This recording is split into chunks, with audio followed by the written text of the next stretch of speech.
इतना जरूर मैं कह दूं कि मैं अपनी सीट खाली कर रहा हूं।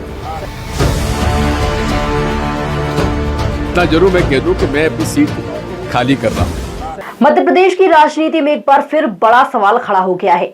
पूर्व मुख्यमंत्री और कांग्रेस के दिग्गज नेता दिग्विजय सिंह ने लगातार तीसरी बार राज्यसभा जाने से इनकार कर सियासी हलचल तेज कर दी है। 9 अप्रैल 2026 को उनका कार्यकाल खत्म हो रहा है। ऐसे में सवाल ये है कि क्या ये फैसला राजनीति संन्यास की ओर इशारा है या इसके पीछे कोई बड़ी राजनीति छिपी है। इतना जरूर मैं कह दूं कि मैं अपनी सीट खाली कर रहा हूं। मध्य प्रदेश की राजनीति में 3 दशकों से ज्यादा समय से दिग्विजय सिंह एक मजबूत धुरी रहे हैं। कांग्रेस ही नहीं बल्कि बीजेपी की राजनीति भी अक्सर उनके इर्द गिर्द घूमती रही है। मौजूदा हालात में कांग्रेस के विधायकों की संख्या के हिसाब से राज्यसभा की कम से कम एक सीट पार्टी के खाते में जाना तय माना जा रहा है। लेकिन दिग्विजय सिंह के कदम पीछे खींचने से कांग्रेस के भीतर नए नामों को लेकर चर्चाएं तेज हो गई हैं। दिग्विजय सिंह के राज्यसभा न जाने के संकेत ने कांग्रेस के अंदर सियासी खींचतान भी शुरू कर दी है। उनकी जगह कौन जाएगा, इसे लेकर दावेदार सामने आने लगे हैं। इसी बीच कांग्रेस अनुसूचित जाति प्रकोष्ठ के प्रदेश अध्यक्ष प्रदीप अहिरवार ने खुलकर मांग रखी है कि इस बार राज्यसभा में दलित समाज को प्रतिनिधित्व मिलना चाहिए। उन्होंने दिग्विजय सिंह को पत्र लिखकर 17% SC आबादी का हवाला दिया है। देखिए, आदरणीय दिग्विजय सिंह जी ने हमेशा दलित उत्थान के लिए और सामाजिक न्याय के लिए, जब उनकी सरकार थी, कई नीतियां बनाई, जिसमें भूमिहीनों को पट्टा देना, जो लोग निराश्रित थे उन्हें आर्थिक रूप से मदद करना, युवाओं के लिए रोजगार के लिए विशेष पैकेज देके, सरकारी योजनाओं का लाभ देके, बिना ऋण के उनको पैसा देके, लोन देके उनको उद्योग के क्षेत्र में आगे बढ़ाने का काम किया। कल एक पत्रकार साथी ने उनसे प्रेस वार्ता में पूछा कि आप दलित और आदिवासी को सीएम देखना चाहते हैं, तो उन्होंने बड़ी प्रसन्नता जाहिर करते हुए कहा कि मुझे बड़ी प्रसन्नता हुई अगर दलित और आदिवासी सीएम बने।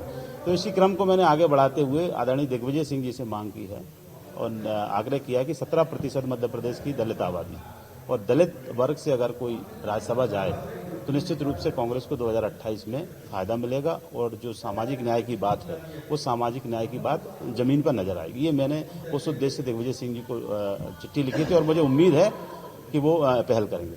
दूसरी ओर बीजेपी इसे कांग्रेस का अंदरूनी मामला बता रही है, लेकिन मध्य प्रदेश सरकार में मंत्री विश्वास सारंग ने इसे दिग्विजय सिंह की पारिवारिक राजनीति से जोड़ दिया है।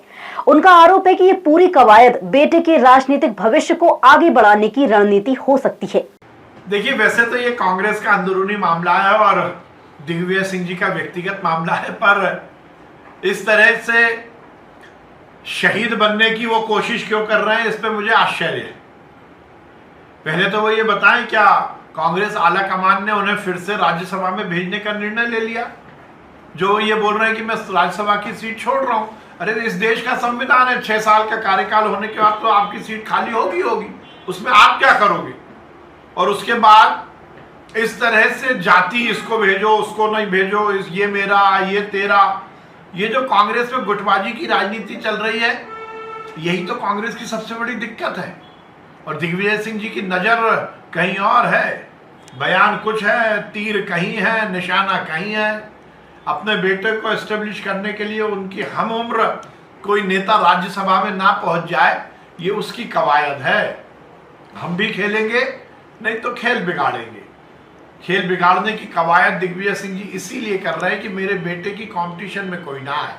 वैसे ये उनका व्यक्तिगत मामला है, मैं बहुत ज्यादा लंबी बात नहीं करूंगा, पर यह बात सही है कि यदि आपको पहले टिकट मिले, पहले राज्यसभा में भेजने का निर्णय हो, तब तो आप सीट खाली करने की बात करो।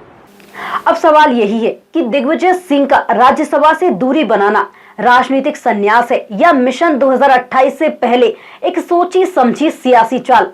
इतना तय है कि मध्य प्रदेश की राजनीति में दिग्विजय सिंह का हर कदम और हर बयान सियासत की दिशा जरूर तय करता है।